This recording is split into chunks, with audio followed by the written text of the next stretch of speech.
ठाण्याच्या मुरबाडमधील आदिवासी पाड्यांवरील जलजीवन मिशनचा गलथान कारभार. आमदार किसन कथोरेंनी संबंधित अधिकाऱ्यांची खरडपट्टी काढली. विदर्भातील वाढत्या तापमानाचा चिखलदराच्या पर्यटनाला मोठा फटका. उन्हामुळे चिखलदराकडे पर्यटकांची पाठ, तर पर्यटन स्थळावरील हॉटेल व्यवसाय देखील ठप्प. वाशिम जिल्ह्यात उन्हाचा कडाका वाढलेला आहे. बाजारामधील सोयाबीनची आवक घटली. उन्हामुळे शेतकरी शेतमाल आणण्यास टाळाटाळ करत असल्याचं समोर आलं आहे. पश्चिम महाराष्ट्रामध्ये तापमानामध्ये मोठी वाढ होणार आहे, तर काही विदर्भामध्ये काही ठिकाणी विजांच्या गडगडाटासह पाऊस पडेल, हवामान खात्याचा अंदाज आहे. सोलापूरमध्ये तापमानाचा पारा 44 अंशांच्या पुढे गेल्याने नागरिकांना काळजी घेण्याचं आवाहन करण्यात येत आहे. धुळे जिल्ह्याला 5 दिवसांचा उष्णतेचा येलो अलर्ट, तर प्रशासनाकडून नागरिकांना घराबाहेर येण्याचं आवाहन. जळगाव जिल्ह्यातील वाढत्या तापमानाचा फूल उत्पादक शेतकऱ्यांना फटका. शिरसोलीमध्ये गुलाबाच्या फुलांची शेती करणारे शेतकरी संकटात. आळंदीमधील इंद्रायणी नदी पुन्हा फेसाळली. केमिकल मिश्रित पाणी नदीत सोडल्याचा नागरिकांचा आरोप आहे, तर प्रशासनाकडे संबंधित कंपन्यांवर फौजदारी गुन्हा दाखल करण्याची मागणी आहे. गंगापूर धरणामध्ये पाण्याचा विसर्ग. सोमेश्वराचा धबधबा पूर्ण क्षमतेनं प्रवाहित, तर रणरणत्या उन्हामध्ये नाशिककरांनाच दिलासा मिळाला आहे. जळगावमधील हतनूर धरणाचा पाणीसाठा आता 43.63%. मागच्या वर्षापेक्षा जलसाठा कमी झाल्याची चिंता वाढली. वाढत्या तापमानामुळे जळगाव जिल्ह्यामधील गिरणा धरणाच्या पाणीपातळीत मोठ्या प्रमाणात घट. गिरणा धरणामध्ये 28% इतकाच पाणीसाठा शिल्लक आहे, तर पाणी जपून वापरण्याचं आवाहन करण्यात येत आहे. गोंदियाच्या अर्जुनी मोरगाव तालुक्यामध्ये अवकाळी पाऊस आणि गारपिटीचा तडाखा. भात, मका पिकांचं मोठ्या प्रमाणात नुकसान, तर पंचनामे करून नुकसान भरपाई देण्याची शेतकऱ्यांची मागणी. विदर्भातील 4 जिल्ह्यांमध्ये ठाकरे गटाचा ट्रॅक्टर मोर्चा. मोर्चाला खासदार अरविंद सावंतांची उपस्थिती. शेतकऱ्यांसाठी संपूर्ण कर्जमाफीची मागणी आहे. कर्जमाफीच्या मागणीसाठी अकोल्यामध्ये ठाकरे गटाचा ट्रॅक्टर मोर्चा. मोर्चात प्रहारचे अध्यक्ष बच्चू कडूंचीही उपस्थिती.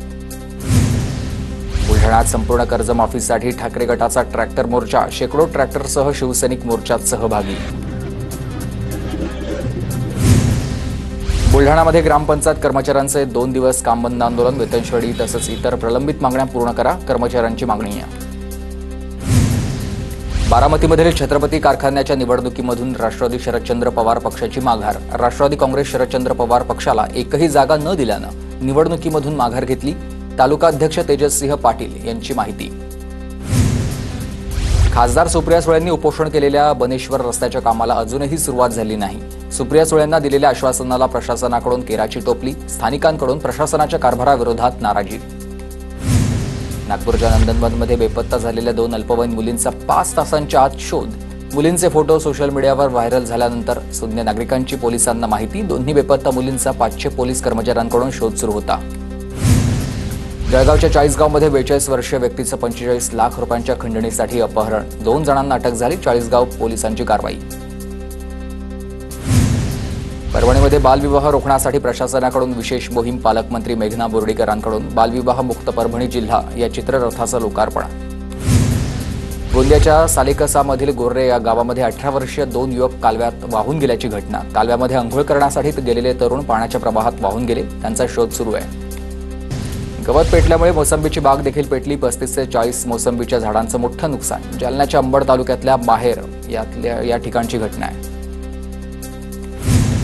सोलापूरमध्ये पेट्रोल पंपावर थांबलेल्या स्कॉर्पिओ गाडीला अचानक भीषण आग. घटनेमध्ये संपूर्ण गाडी जळून खाक. शॉर्ट सर्किटमुळे घराला भीषण आग. लेकीच्या लग्नासाठी ठेवलेली 1.5 लाखांची रोकड आणि घर सामान जळून खाक झालंय. परभणीच्या जिंतूरमधील पिंपळगाव तांड्यातली घटना आहे. दक्षिण रत्नागिरीमध्ये दळणवळणाच्या सुविधा उपलब्ध होणार आहेत. 173 कोटींच्या निधीमधून 81 पुलांची कामं प्रगतीपथावर. कॉजवे आणि साकव बांधण्यासाठी निधी उपलब्ध झाला आहे.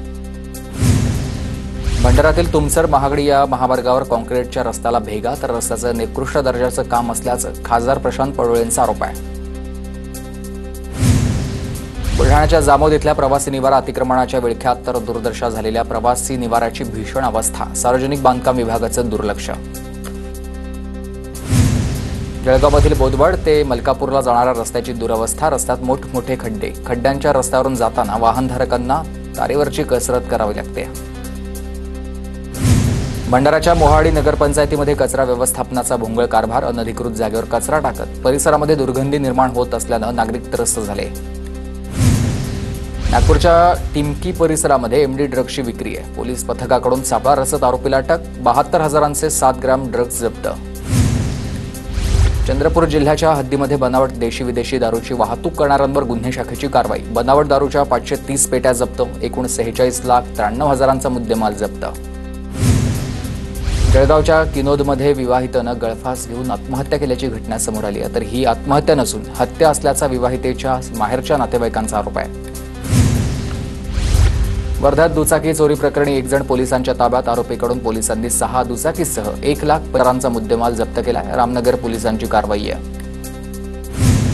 चंद्रपूर शहरामध्ये दुचाकी चोरट्याला अटक. आरोपीकडून 9 दुचाकी हस्तगत. तर स्थानिक गुन्हे शाखेची मोठी कारवाई.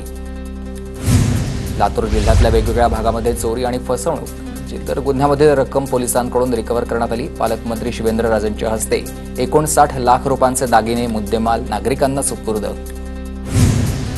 भंडाराच्या पूरग्रस्त कथित घोटाळ्यामध्ये महसूल सेवक निलंबित. सप्टेंबर 2024 मध्ये वैनगंगा नदीचे पुराचं पाणी सुकळी नकुल यांनी गुंडीटोला या गावातल्या शेतात शिरल्याचं प्रकरण होतं. शेती नसलेल्या शेतकऱ्यांच्या नुकसानीच्या यादीमध्ये केला होता पत्नीच्या नावाचा समावेश. नाफेड आणि एनसीसीएफच्या कांदा खरेदी आणि वितरणामधील गैरव्यवहार प्रकरणी गोव्याच्या पणन मंडळाच्या कार्यकारी संचालकांचं निलंबन. प्रकरणाचे धागेदोरे आता नाशिकपर्यंत पोहोचले. 2 ते 3 वर्षांपासून यात मोठा भ्रष्टाचार होत असल्याचा आरोप आहे. बीड तालुक्यातल्या आहेर वडगावमध्ये जलजीवन मिशनचे 3,58 लाख रुपयांचे काम निकृष्ट आहे. बीड जिल्हाधिकाऱ्यांकडे ग्रामपंचायत आणि ग्रामस्थांची तक्रार.